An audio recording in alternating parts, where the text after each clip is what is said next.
साथ गद्दारी की और युद्ध जीतने के बाद में सिकंदर ने 85 आदमियों का सर कलम किया, इतिहास में लिखा हुआ। अलाउद्दीन खिलजी ने उदयपुर पे हमला किया और एक उदयपुर के राजा का सेनापति अलाउद्दीन खिलजी की मदद करता है और युद्ध जीतने के बाद अलाउद्दीन खिलजी ने उसकी आंखें निकाली और मार दिया। हमारे पास बालोतरा के पास गढ़ सिवाना है, वहाँ पे एक बादशाह ने हमला किया और बादशाह ने उस किले का भेद नहीं मिला। उसने ऐलान किया कि जिस किले में मुझे भेद बतावे उसको मुंह मांगा इनाम दूं। किला फतेह होने के बाद में उस दोनों आदमियों को ऊपर ले जाकर पटक दिया कि तुम तुम्हारे धनी के नहीं तुम्हारे कैसे होंगे, हमारे कैसे। जब अयोध्या का राजा राम उसकी सीता का हरण हुआ, अशोक वाटिका में रखा गया। रावण चाहता तो उससे जबरदस्ती शादी कर सकता था, मगर रावण को एक श्राप था कुबेर के बेटे की औरत का। कुबेर के बेटे की औरत के साथ मैंने रैप किया था, उसने श्राप दिया था कि मेरे साथ जबरदस्ती की, ऐसा करके नहीं अन्य औरत के साथ करेगा सर फट के मर जाएगा। उसको समझाने के लिए सुरमा को रखा था। सुरमा उम्र में बड़ी थी। रामचंद्र जी का जन्म हुआ जब राजा दशरथ की उम्र 60,000 वर्ष की थी, तो रावण वो 60,000 दशरथ जी से बड़ा था, क्यों रावण के दशरथ जी के दादा से भी वो रावण लड़ा था। उस रावण की एक दासी थी सुरमा, उसको रखा गया समझाने के लिए अयोध्या अशोक वाटिका में सुरमा को, सीता को समझाने के लिए। और वो सीता की मदद करती है, सीता की माँ बढ़ती है।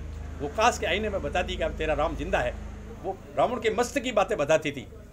और युद्ध जीतने के बाद में रामचंद्र जी ने उसको नहीं पूछा कि तू रावण की दासी थी, जब रावण के साथ इतनी बड़ी गद्दारी कर सकती है तो हमारे साथ क्या वफादारी करेगी।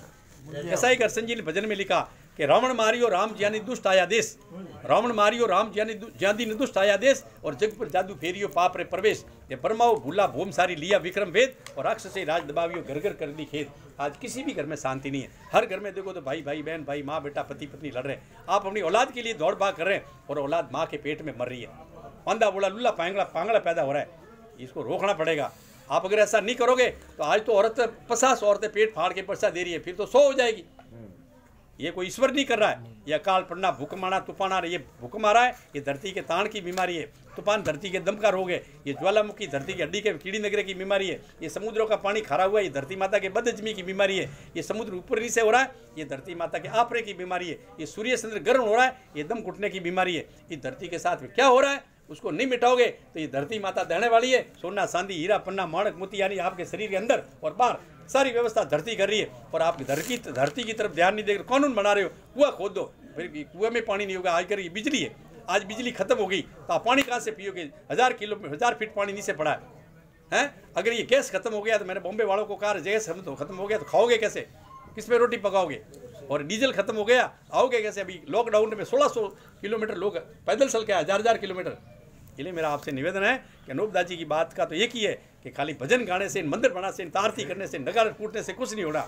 इनके सामने भिड़ जाओ और इनका पर्दाफाश करो ताकि दुनिया की आँख खुले। ये सारे के सारे लोग देखें सत्य क्या है झूठ क्या है। ऐसा मत समझो कि कोई लोग अन्याय भाई दुनिया में न्याय करने वाले नहीं है। आप अगर ऐसी जागृति लाओगे तो लाखों करोड़ लोग आपका साथ देंगे और दुनिया का दुख मिटेगा। और मणियों को शोर साबित करना ये किताब के जरिए हमारी जिम्मेवारी बनती है। ये किताब के जरिए करते हैं, हम हमारी मर्जी से नहीं कर रहे हैं। ये इसमें मेरी जिम्मेवारी के साथ मैंने आपको कहा इसमें आपको क्या करना है। वो तो बालोत रहे।